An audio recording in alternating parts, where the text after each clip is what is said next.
Yes, എന്തായാലും നിയമസഭാ തെരഞ്ഞെടുപ്പിന്റെ ഫലപ്രഖ്യാപനത്തിലേക്ക് കൂടി കടക്കുകയാണ്. നിരവധി സ്ഥാനാർത്ഥികൾ ഇതിനോടകം തന്നെ വിജയക്കൊടി പാറിക്കുമ്പോൾ ഓരോ മണിക്കൂറുകൾ അല്ലെങ്കിൽ ഓരോ നിമിഷവും പിന്നിടുമ്പോൾ NDAയുടെ സീറ്റ് നില ഉയരുന്നു എന്നതാണ് നമ്മളെ അത്ഭുതപ്പെടുത്തുന്നതായി മാറുന്നത്. അതായത് തെരഞ്ഞെടുപ്പിലെ വിജയികളെ പ്രഖ്യാപിക്കുന്ന ഘട്ടത്തിലേക്ക് വോട്ടെണ്ണൽ എത്തി നിൽക്കുന്ന ഒരു സാഹചര്യമുണ്ട്. പല വോട്ടെണ്ണൽ കേന്ദ്രങ്ങളിലും വോട്ടെണ്ണൽ അതിൻ്റെ അവസാന റൗണ്ടുകളിലേക്ക് കടക്കുന്ന സാഹചര്യമുണ്ട്. ഇതിനോടകം തന്നെ 52 സ്ഥാനാർത്ഥികളെ വിജയികളായി NDA സ്ഥാനാർത്ഥികളെ പ്രഖ്യാപിച്ചു കഴിഞ്ഞ സാഹചര്യമുണ്ട്. അപ്പോഴും NDA മുന്നിട്ട് നിൽക്കുന്നത് 208 സീറ്റുകളിൽ എന്നുള്ളതാണ്. അങ്ങനെയുള്ള ഒരു മുന്നേറ്റം നടത്തുമ്പോൾ എങ്ങനെയാണ് NDA ഇത്തരത്തിലൊരു വിജയത്തിലേക്ക് മാർജിനിലേക്ക് എത്തിയത് എന്ന് ഒരിക്കൽ കൂടി പ്രേക്ഷകരിലേക്ക് പോകുമ്പോൾ, നേരത്തെ റോണി സൂചിപ്പിച്ചത് മഗധ എന്ന് പറയുന്ന പ്രദേശത്തെയാണ്. നമ്മുടെ മാജിക് ബോളിൽ അത്തരം ചില ഭൂപ്രദേശങ്ങൾ കൂടി ഉൾപ്പെടുത്തിക്കൊണ്ടുള്ള കണക്കുകൾ ആണ് ഉള്ളത്. നേരത്തെ തന്നെ നമ്മൾ സീമാഞ്ചൽ മേഖലയിൽ എങ്ങനെയാണ് NDA മുന്നേറ്റം ഉണ്ടാക്കിയത് എന്നത് പ്രേക്ഷകരോട് വിശദീകരിച്ചതാണ്. ഇനി നമുക്ക് മഗധ എന്ന് പറയുന്ന ഈ ഭൂപ്രദേശം തന്നെ നമുക്ക് പരിശോധിക്കാം. മഗധയിൽ ഇതിനു മുമ്പുള്ള വർഷങ്ങളിൽ, അതായത് റോണി പറഞ്ഞ കണക്കനുസരിച്ച് 2020 ഒക്കെ NDAക്ക് വലിയ നേട്ടം കൈവരിക്കാൻ സാധിച്ചിരുന്നില്ല എന്നുള്ളതാണ്.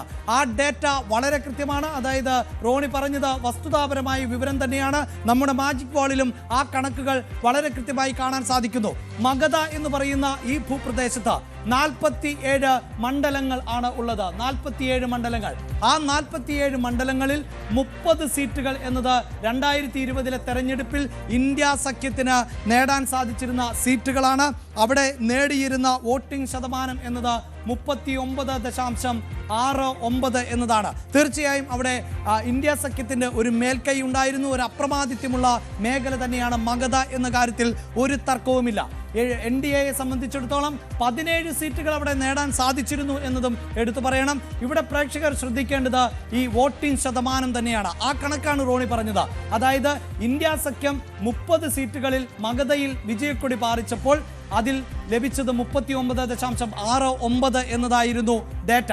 അതേസമയം NDA ആകട്ടെ 35% വോട്ടുകൾ നേടി. അതായത് 4% വോട്ട് വ്യത്യാസത്തിൽ ആണ് ഈ സീറ്റ് 13 എന്ന നിലയിലുള്ള ഡിഫറൻസ് വരുന്നത്. അതായത് NDAയേക്കാൾ 13 സീറ്റുകൾ ഈ 4% വോട്ടിലൂടെ നേടാൻ സാധിച്ചു ഇന്ത്യ സഖ്യത്തിന് എന്നതാണ് എടുത്തു പറയേണ്ടത്. ഇവിടെയാണ് അടുത്ത തെരഞ്ഞെടുപ്പിലേക്ക് വരുമ്പോൾ, അതായത് നിലവിലെ തെരഞ്ഞെടുപ്പിലേക്ക് വന്നപ്പോൾ എങ്ങനെ കാര്യങ്ങൾ മാറി മറിയുന്നു എന്നത് കൃത്യമായി എടുത്തു പറയേണ്ടത്.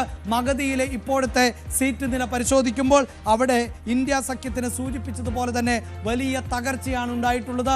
22 സീറ്റുകൾ നഷ്ടപ്പെടുന്നു. കഴിഞ്ഞ തെരഞ്ഞെടുപ്പിൽ നമ്മൾ സൂചിപ്പിച്ചു കഴിഞ്ഞു, മഗധയിൽ വലിയ മുന്നേറ്റം നടത്തിയത് ഇന്ത്യ സഖ്യമാണ്. അവിടെ 30 സീറ്റുകൾ എന്നതായിരുന്നു മഗധയിൽ ഇന്ത്യ സഖ്യത്തിന് നേടാൻ സാധിച്ചതെങ്കിൽ 23 സീറ്റുകൾ ഇപ്പോൾ ഇന്ത്യ സഖ്യത്തിന് നഷ്ടമാകുന്നു. 7 സീറ്റുകളിലേക്ക് അവർ ചുരുങ്ങിപ്പോകുന്നു.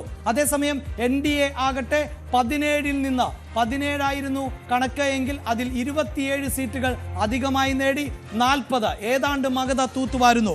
ഇവിടെയാണ് റോണി പറഞ്ഞ കാര്യം പ്രസക്തമാകുന്നത്. പക്ഷേ എനിക്ക് ലഭിച്ച വിവരങ്ങൾ അനുസരിച്ച്, അല്ലെങ്കിൽ ബീഹാറിനെ കുറിച്ച് പഠിക്കുമ്പോൾ നമുക്ക് മനസ്സിലായിട്ടുള്ളത്, BJPയെ സംബന്ധിച്ചിടത്തോളം ഈ കണക്കുകൾ എന്നത് വളരെ പ്രധാനപ്പെട്ടതായിരുന്നു. അതായത് 2020 നിയമസഭാ തെരഞ്ഞെടുപ്പിൽ BJPക്ക് 35% അല്ലെങ്കിൽ NDAക്ക് 35% വോട്ട് ലഭിച്ചു. ഇന്ത്യ സഖ്യത്തിന് 39%.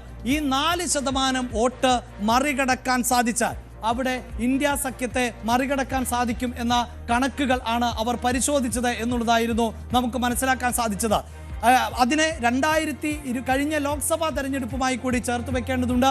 ലോക്സഭാ തെരഞ്ഞെടുപ്പിലേക്ക് വരുമ്പോഴും വോട്ടിംഗ് പെർസെൻറ്റേജ് പരിശോധിച്ചാൽ അപ്പോഴും വലിയ മുന്നേറ്റമായിരുന്നു ഈ ഭാഗത്ത് ഇന്ത്യ സഖ്യം നടത്തിയത്. 43% എന്നതായിരുന്നു അവിടെ വോട്ട് നില ഇന്ത്യ സഖ്യത്തിൻ്റെത്. അതേസമയം ശ്രദ്ധിക്കുക, പ്രേക്ഷകർ പ്രത്യേകം ശ്രദ്ധിക്കുക, NDAയുടെ വോട്ട് നിലയും 43% എത്തുന്നു എന്നുള്ളതാണ്. പക്ഷേ ഏതാണ്ട് ഒരേ നിലയിലായിരുന്നുവെങ്കിലും അവിടെ ഭൂരിഭാഗം മേഖലകളും പിന്തുണച്ചത് ഇന്ത്യ സഖ്യത്തെയാണ്. ശ്രീ റോണി, അവിടെയാണ് ഒരു കാര്യം കൂടി എനിക്ക് ചേർത്ത് വെക്കാനുള്ളത്. ഇക്കാര്യം വളരെ കൃത്യമായി BJPയും NDAയും സ്റ്റഡി ചെയ്യുകയും അവിടെ എങ്ങനെ ഈ വോട്ട് നിലയിൽ മാറ്റമുണ്ടാക്കാമെന്ന് പഠിക്കുകയും അതിൻ്റെ അടിസ്ഥാനത്തിൽ മുൻ കേന്ദ്രമന്ത്രിയായിട്ടുള്ള നാഗമണിയെ ഒപ്പം നിർത്തുന്നു. IPS മുൻ ഓഫീസർ. ഞാൻ മനസ്സിലാക്കുന്നിടത്തോളം അദ്ദേഹം പ്രശാന്ത് കിഷോറിന് വേണ്ടി പ്രവർത്തിച്ചിട്ടുള്ള ആളാണ് ആനന്ദ് മിശ്ര. ഈ ആനന്ദ് മിശ്രയെ ഈ മേഖലയിലേക്ക്, മഗധ് മേഖലയിലേക്ക് കൂടുതൽ ഫോക്കസ് ചെയ്യിപ്പിക്കുന്നു. ഭൂമിഹാർ എന്ന സമുദായത്തിൻ്റെ നേതാവായിട്ടുള്ള അശുതോഷിനെ ഒപ്പം നിർത്തുന്നു. ഇങ്ങനെ മഗധയ്ക്ക് വേണ്ടി ഒരു പ്രത്യേകമായ പദ്ധതി തന്നെ NDA തയ്യാറാക്കിയിരുന്നു എന്നതാണ് ഏറ്റവും എടുത്തു പറയേണ്ടത്. അങ്ങനെ അതായത് ഓരോ മേഖലയിലും ഏത് രീതിയിലാണോ ഫോക്കസ് ചെയ്യേണ്ടത്. ഇനി അടുത്ത ഡേറ്റയായി നമുക്ക് മിഥിലയിലേക്ക് വരാം. അതിനു മുമ്പ് ഇവിടെ ഇതാ വേണുഗോപാൽ സാർ ഈ നിലയിലുള്ള പഠനങ്ങൾ നടത്തുകയും ഗ്രൗണ്ട് വർക്ക് നടത്തുകയും എങ്ങനെ ഈ വോട്ടിംഗ് പെർസെൻറ്റേജിനെ മറികടക്കാം എന്നതിനെക്കുറിച്ച് ആലോചനകൾ നടത്തി അതിനുള്ള മുന്നൊരുക്കങ്ങളുമൊക്കെ നടത്തിയാണ് ഇങ്ങനെയുള്ള മേഖലകൾ പിടിച്ചെടുത്തത് എന്നാണ് എനിക്ക് മനസ്സിലാക്കാൻ പറ്റുന്നത്. ശ്രീ വേണുഗോപാൽ,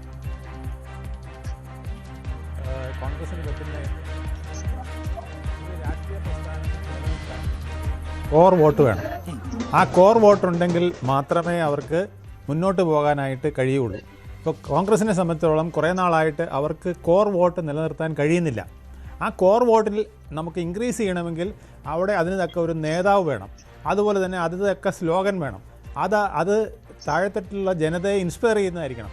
ഈ ഇൻസ്പയർ ചെയ്യുന്ന സ്ലോഗനും പിന്നെ നേതാവും എല്ലാം ഓരോ വീട്ടിലും എത്തുന്നുണ്ട് എന്ന് താഴെത്തട്ടിലെ വർക്കേഴ്സ് ശ്രദ്ധിക്കണം. ഈ സംവിധാനങ്ങൾ കോൺഗ്രസ് ഇല്ലാതായിട്ട് ഒത്തിരി നാളായി. ഇത് ഉണ്ടാക്കാനായിട്ട് ശ്രമമാണ് വേണ്ടത്. ഞാൻ ഒരു കാര്യം പറഞ്ഞിട്ട്, ഈ വോട്ട് ചോരിക്ക് പകരം കോൺഗ്രസ് ആണ് ആദ്യമായിട്ട് ഈ ജാതി സംവരണം വേണമെന്ന് പറഞ്ഞുകൊണ്ട് വന്നത്. അത് ബീഹാറിൽ ഏറ്റവും കൂടുതൽ അടിസ്ഥാനമായ വിഷയവുമാണ്.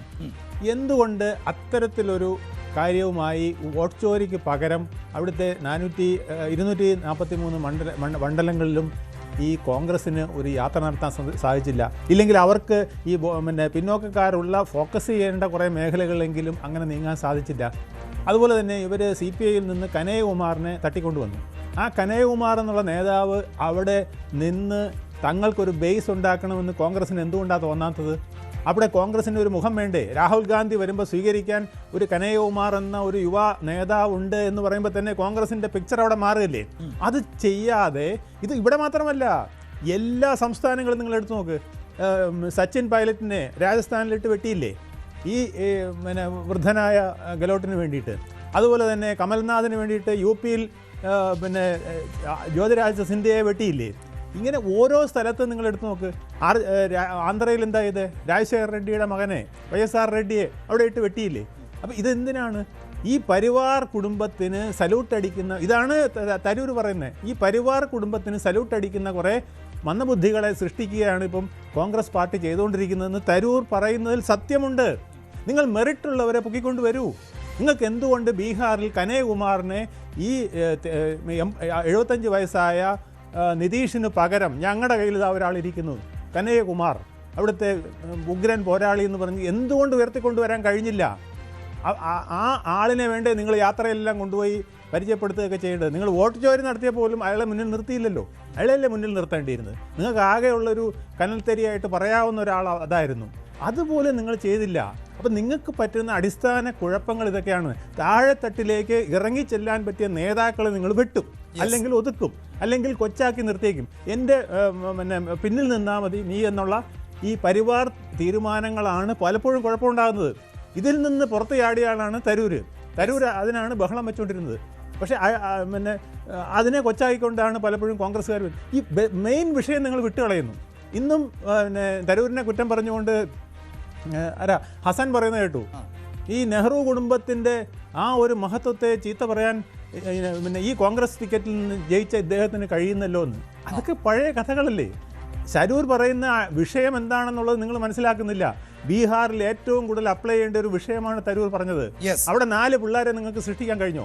കനയ്യകുമാർ എന്ന് പറഞ്ഞാൽ ഒരാളെ കിട്ടിയിട്ട് അയാളെയെങ്കിലും നിങ്ങൾക്ക് വളർത്താൻ കഴിഞ്ഞോ? ഈ തേജസ്വിയോടൊപ്പം ഓരോ മണ്ഡലത്തിലും കനയ്യകുമാറും കൂടെ പോയി 2 യുവാക്കൾ നിൽക്കുന്ന മറ്റിൽ നിൽക്കാൻ കഴിയുന്ന ഒരു കോൺഗ്രസിന്റെ പ്രതീകം അവിടെ ഉണ്ടായിരുന്നില്ലേ? എന്തുകൊണ്ട് അതൊന്നും നിലനിർത്താൻ കഴിഞ്ഞില്ല? എന്നിട്ട് ചുമ്മാതെ വോട്ട് ചോരി എന്ന് പറഞ്ഞ്, അല്ലെങ്കിൽ SIRൽ കുഴപ്പമുണ്ട്. നിങ്ങൾക്കറിയാമോ, ആർട്ടിക്കിൾ 326 വ്യക്തമായിട്ട് പറഞ്ഞിട്ടുണ്ട്, കോൺസ്റ്റിറ്റ്യൂഷണൽ റൈറ്റാണ് നമ്മുടെ വോട്ടെന്ന് പറയുന്നത്. അത് തടുക്കാൻ ആർക്കും അവകാശമില്ല. ഇപ്പോൾ SIRന്റെ കാര്യത്തിൽ തന്നെ സുപ്രീം കോടതി പറഞ്ഞിട്ടുണ്ട്, പിന്നെ ഇലക്ഷൻ കമ്മീഷനോട് എവിടെയെങ്കിലും വോട്ടിൽ കൃത്രിമമോ മറ്റ് പ്രശ്നങ്ങളോ വന്നാൽ അവിടെ കംപ്ലീറ്റ് ഇലക്ഷൻ ഞങ്ങൾ നിർത്തിവെപ്പിക്കും. അതുകൊണ്ട് SIR കറക്റ്റായിട്ട് നടത്തണമെന്ന്. എന്തുകൊണ്ട് നിങ്ങൾക്ക് കോൺഗ്രസിന് സുപ്രീം കോടതിയെ സമീപിക്കാൻ കഴിയുന്നില്ല? നിങ്ങൾക്ക് സമീപിക്കാൻ കഴിയില്ല. നിങ്ങൾക്ക് TV ചാനലിൽ വന്നിരുന്നേ ഇത് പറയാൻ കഴിയുള്ളൂ. ഇലക്ഷൻ കമ്മീഷൻ്റെ മുമ്പിൽ നിലനിൽക്കുന്ന ഒരു വാചകവും നിങ്ങൾക്ക് ജനങ്ങളുടെ മുമ്പിലോ മറ്റ് പിന്നെ കോടതിയുടെ മുമ്പിലോ ഉന്നയിക്കാൻ കഴിയില്ല എന്നുള്ളതാണ് സത്യം.